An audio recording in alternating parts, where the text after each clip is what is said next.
এতিয়ালৈ আপোনালোকে অৰুণোদয় আঁচনি পোৱা নাই নেকি নে লাখপতি বাইদেউৰ অন্তৰ্ভুক্ত হোৱা নাই এইবিলাক আঁচনি লাভ কৰিব লাগিলে ক'ত কি কৰিব লাগিব ক'ত ফৰ্ম দিব আজিৰ ভিডিঅ'ত মই গোটেইখিনি দেখুৱাম আৰু লগতে নতুনকৈ নিৰ্বাচনৰ পাছতে মুখ্যমন্ত্ৰী মহোদয়ে ঘোষণা কৰিছে 50,000 নতুন নিযুক্তি এই বিষয়ে আজি মই ভিডিঅ'টোত গোটেইখিনি দেখুৱাম গতিকে আপোনালোকে ভিডিঅ'টো স্কিপ নকৰাকৈ চাই থাকিব এই মুখ্যমন্ত্ৰী মহোদয়ে কি কি ঘোষণা নতুনকৈ দিছে গতিকে ভিডিঅ'টো চাওঁ 1 লাখ চাকৰি দিয়াটো হৈ গ'ল এই বছৰ মই আৰু 50,000 নতুন চাকৰি দিম 50,000 পুলিচ হ'ব কমাণ্ডো হ'ব গ্ৰেড 3 হ'ব গ্ৰেড 4 হ'ব মেজিষ্ট্ৰেট হ'ব ডিএছপি হ'ব সাব ইন্সপেক্টৰ হ'ব কিমান হ'ব 50,000 চাকৰি দালালে আজিকালি টকা খাব পাৰে নেকি চাকৰি দালালে টকা খাব পাৰে নেকি চাকৰি নামত কোনোবা দালালে পইচা খুজিলে ধুমা পিটা দিব লাগে ঠিক আছে চাকৰি নামত কোনো দালালি হবে না অসমত এতিয়া দালালিটো আমি বন্ধ কৰি দিছো ঠিক আছে কোনো দালাল নহব এটা মোক কথা কওক আমাৰ ইয়াত মিটিঙত বহুত মা আহিছে কোনে কোনে অৰুণোদয় পোৱা নাই হাত ডাঙক পোৱা নাই লৰাবিলাকে হাত নাদাঙিবে কোনে কোনে অৰুণোদয় পোৱা নাই সবে আজি হাত দাঙি দিয়ক আপুনি পোৱা নাই হা ৰব ৰব ওবিসিৰ কথাও কম আমাৰ কোনে অৰুণোদয় পোৱা নাই হয় না নহয় ঠিক আছে ৰেশন কাৰ্ড পাইছে নে নাই ৰেশন কাৰ্ড কোনে কোনে পাইছে হাত ডাঙক ঠিক আছে আচ্ছা ৰেশন কাৰ্ড কাৰ কাৰ পোৱা নাই হাত ডাঙক আধাৰ কাৰ্ড কাৰ কাৰ ব্লক আছে আপোনালোকৰ আধাৰ কাৰ্ড বন্ধ হৈ আছে কাৰ কাৰ আধাৰ কাৰ্ড বন্ধ হৈ আছে হাত ডাঙক বাপৰে ইয়াতে সজল বহুত মানুহৰ বন্ধ হৈ আছে জিৰণ বহুত মানুহৰ আধাৰ কাৰ্ড বন্ধ হৈ আছে হা 700 ফেমিলি আধাৰ কাৰ্ড বন্ধ হৈ আছে হয় না নহয় আপোনালোকক মই কথা দিলো 6 মাহৰ ভিতৰত আধাৰ কাৰ্ড খুলি যাব হ'ব 6 মাহৰ ভিতৰত মই আধাৰ কাৰ্ড খুলাই দিম হ'ব আৰু আজি মই কথা দিলো যে মোৰ যিমান মা আৰু বহিনৰ ঘৰত অৰুণোদয় যোৱা নাই 3 মাহৰ ভিতৰত প্ৰত্যেক ঘৰত এটা এটা অৰুণোদয় যাব প্ৰত্যেক ঘৰত খালি মোক ৰেশন কাৰ্ড দেখাব লাগিব ৰেশন কাৰ্ড দেখালে ঘৰত অৰুণোদয় পাই যাব কিন্তু যাৰ ঘৰত ৰেশন কাৰ্ড নাই তাই সি 2 মাহৰ ভিতৰত নতুন ৰেশন কাৰ্ড এপ্লাই কৰি লৈ ল'ব হ'ব যাৰ ৰেশন কাৰ্ড নাই 2 মাহৰ ভিতৰত ৰেশন কাৰ্ড ল'ব আৰু যাৰ যাৰ ৰেশন কাৰ্ড আছে 3 মাহৰ ভিতৰত আমি সবকে অৰুণোদয় পাওনা কৰাই দিম হ'ব এটা হাততালি মাৰক অৰুণোদয়ৰ কাৰণে ভাল কৰি হাততালি 1250 টকা মাসিক আপনার একাউন্টে ঢুকবে এখন ঠিক আছে 1250 টাকা ঢুকবে প্রত্যেক মাসে 10 তারিখ ঠিক আছে এতিয়া শ্রীরামপুর গোসাইগাঁও লাখপতি দিদির ফর্ম ফিল আপ হয়েছে না নাই কার কার হয়েছে লাখপতি দিদির ফর্ম হয়েছে এইফালে হওয়া নাই হয়েছে এইফালে হয়েছে নাই লাখপতি দিদি নাই হওয়া এতিয়া আপোনালোকে জানে অসম চৰকাৰে এটা আঁচনি আনিছে সেইটো হল আঁচনিটোৰ নাম হল লাখপতি দিদি লাখপতি বাইদেউ এই লাখপতি বাইদেউ মহিলাৰ একাউণ্টত আমি 10,000 টকা দিয়াৰ ব্যৱস্থা কৰিছো যিবিলাকে লাখপতি বাইদেউৰ ফৰ্ম ফিল আপ কৰিছে তেওঁলোকৰ বেংক একাউণ্টত এতিয়া 10,000 টকা সোমাই যাব ঠিক আছে আৰু যোনে যোনে লাখপতি বাইদেউৰ ফৰ্ম ফিল আপ কৰা নাই আপোনালোকৰ কাৰণে মই ফৰ্মৰ ব্যৱস্থা কৰি দিম আপোনালোকে ফৰ্মটো মোক ফিল আপ কৰি দিব লাগিব হ'ব ইয়াতে সেলফ হেল্প গ্ৰুপ নাই নেকি বুজিব তেতিয়ালে লাখপতি বাইদেউৰ ফৰ্ম কিয় অহা নাই কিয় কিমানৰ সেলফ হেল্প গ্ৰুপ আছে হাত ডাঙক সেলফ হেল্প গ্ৰুপ আছে যদি আচ্ছা সেলফ হেল্প গ্ৰুপ থাকা মহিলাৰ তাত লাখপতি বাইদেউৰ ফৰ্ম অহা নাই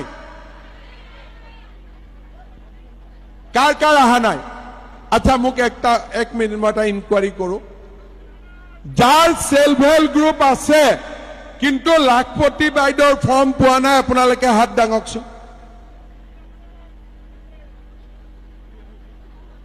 ফৰ্মটোতো দিয়া হৈছিলে দিয়া নাই আপোনাকো দিয়া নাই ফৰ্ম দিয়া নাই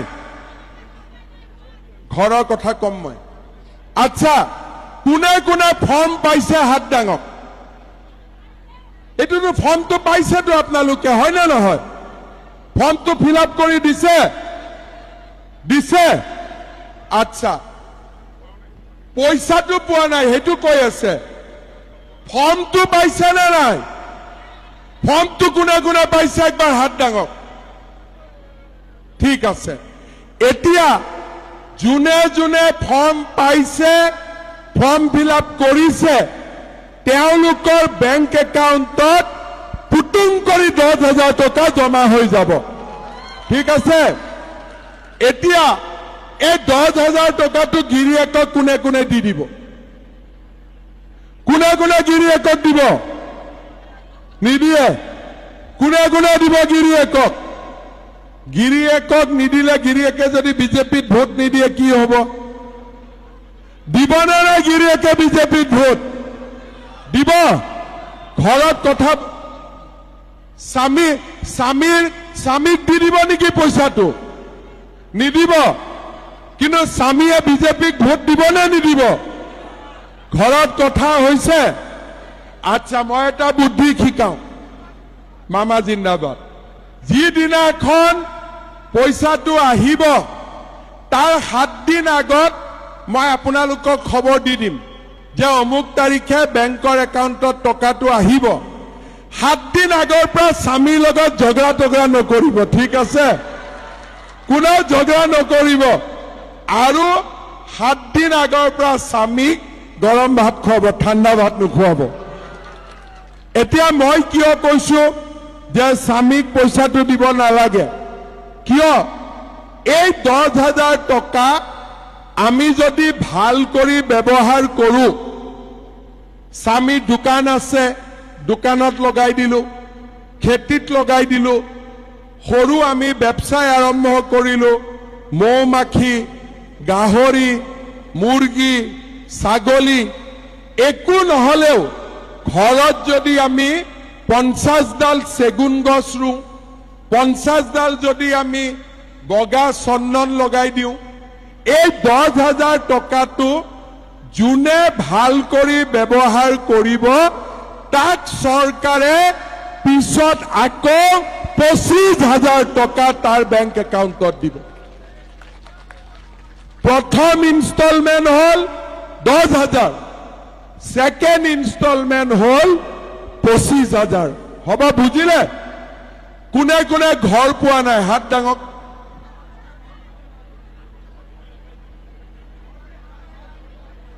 ঘৰ পোৱা নাই আপোনালোকেও ঘৰ পোৱা নাই হয় নে নহয় আচ্ছা ঘৰ পাবৰ কাৰণে জিঅ' টেগিং কৰিব লাগে জিঅ' টেগিং কৰিছে কৰা নাই জিঅ' টেগিং কৰিলে পইচা খোজে হয় নে নহয় জিঅ' টেগিং কৰিলে পইচা খোজে নে নোখোজে খোজে আৰু ঘৰ লাগিলে 20-25,000 টকা ঘোষ খোজে নে নোখোজে খোজে ঘোষ নিদিলেতো ঘৰ নিদিয়ে নে দিয়ে নিদিয়ে ঘোষ দিব লাগিব হয় নে নহয় সেই কাৰণে এইবাৰ আমি নিয়ম কৰিছো যে জিঅ' টেগিং এইবাৰ পঞ্চায়ত বা ভিচিডিচিয়ে নকৰিব নিজৰ জিঅ' টেগিং গাঁৱত এইবাৰ মহিলা আত্মসহায়ক গোটে নিজৰ জিঅ' টেগিং কৰি দিব। বুজি পালে? আমাৰ ঘৰৰ জিঅ' টেগিং কৰিবৰ কাৰণে মই মহিলা গ্ৰুপক শিকাই দিম আৰু মহিলা গ্ৰুপে গাঁৱৰ জিঅ' টেগিং নিজে কৰি দি দিব। তেতিয়া আপোনালোকে কাকো ঘোষ দিব নালাগে, নিজে নিজে আপোনালোকে ঘৰ পাই যাব। হ'ব?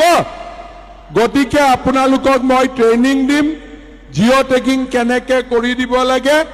আপোনালোকে জিঅ' টেগিং কৰিব আৰু জিঅ' টেগিঙৰ বেচিছত মোদীজীয়ে আপোনালোকৰ কাৰণে ঘৰ পঠাই দিব। এতিয়া মই আৰু এটা কথা কওঁ, মেট্ৰিকৰ ৰিজাল্ট দিলে নে নাই? দিলে। 2 এদিনতে হায়াৰ ছেকেণ্ডাৰীৰো ৰিজাল্ট দিব। ঠিক আছে? মেট্ৰিকত এইবাৰ 4 লাখ ল'ৰা ছোৱালীয়ে পৰীক্ষা দিছিলে, 3 লাখ পাছ কৰিলে। আৰু হায়াৰ ছেকেণ্ডাৰীটো ল'ৰা ছোৱালী পাছ কৰিব, কিন্তু কলেজত ল'ৰা ছোৱালী কম যায়। কিয় কম যায়? গৰীব দুখীয়া মানুহ কলেজত দিবৰ কাৰণে 15,000 টকা এডমিশ্যন ফিজ লাগে। পঢ়া শুনা কৰিবৰ কাৰণে 10,000 টকা অহা যোৱা কৰোঁতে লাগে, চাইকেল লাগে। আৰু আমাৰ কিতাপ কিনিব 2-3 হাজাৰ টকা লাগে। গৰীব দুখীয়া মানুহেতো টকাটো নাপায়। সেইকাৰণে এইবাৰ আমি কি কৰিছো, কলেজত ল'ৰা আৰু ছোৱালীৰ এডমিশ্যন আমি 100% ফ্ৰী কৰি দিম। ঠিক আছে? কোনেও কলেজত এডমিশ্যন ল'বৰ কাৰণে পইচা দিব নালাগে। তাৰ পিছত কি হ'ল মা? তাৰ পিছত যিবিলাক ছোৱালীয়ে এইবাৰ কলেজত এডমিশ্যন ল'ব, সেই ছোৱালীৰ বেংক একাউণ্টত মামাই 10,000 টকা সোমাই দিব। তাৰ মানে ল'ৰা আৰু ছোৱালীৰ এডমিশ্যন কোনে কৰিব? চৰকাৰ কৰিব। ছোৱালীক কোনে পঢ়াব? মামাই পঢ়াব।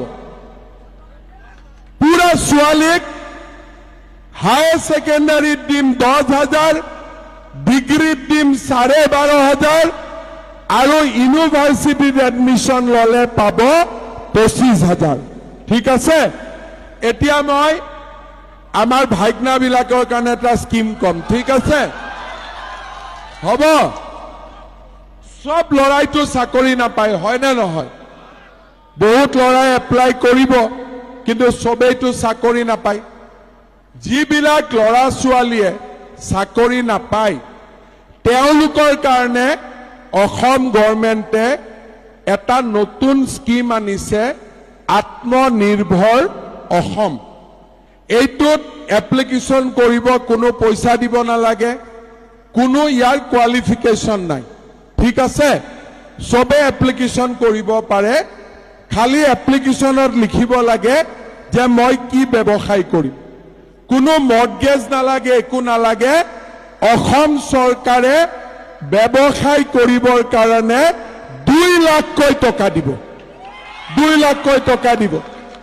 1 লাখ ঘূৰাই দিব লাগিব আৰু 1 লাখ ঘূৰাই দিব নালাগে। বুজি পালে? তাৰমানে মই কি কলো? প্ৰথম ৰেচন কাৰ্ড। ৰেচন কাৰ্ড হলে 5 কেজি চাউল বিনামূলীয়া, উজ্জ্বলা গেছ আৰু আয়ুষ্মান ভাৰতৰ কাৰ্ড আমাৰ যাতে বেমাৰ আজাৰ হলে আমি আয়ুষ্মান ভাৰতৰ কাৰ্ড দেখুৱাই ট্ৰিটমেণ্ট কৰাব পাৰো। 3 নম্বৰ, যাৰ ৰেচন কাৰ্ড নাই তাক মই ৰেচন কাৰ্ড কৰাই দিম। 4 নম্বৰ, যাৰ আধাৰ ব্লক আছে তাৰ আধাৰ মই খোলাই দিম। 5 নম্বৰ, যাৰ ঘৰত ৰেচন কাৰ্ড থাকিব তাক মই এটা অৰুণোদয় আঁচনি দিম। 6 নম্বৰ, লাখপতি বাইদেউৰ একাউণ্টত 10,000 টকা সোমাই দিম। 7 নম্বৰ, ঘৰৰ জিঅ' টেগিং মহিলা গ্ৰুপৰ দ্বাৰা আমি কৰাম, চবেই যাতে জিঅ' টেগিং পাব পাৰে। 8 নম্বৰ, 50,000 চাকৰি। 9 নম্বৰ, ছোৱালীক 10,000 টকা, ল'ৰা ছোৱালীক বিনামূলীয়া এডমিশ্যন। আৰু 10 নম্বৰ, ল'ৰা আৰু ছোৱালীক চাকৰি নাপালে ব্যৱসায় কৰিবৰ কাৰণে সাহায্য। কিমানটা কাম কলো? 10টা কলো নে নাই? হাগ্ৰামা ইয়াৰ এটা কামো কৰিব পাৰিব?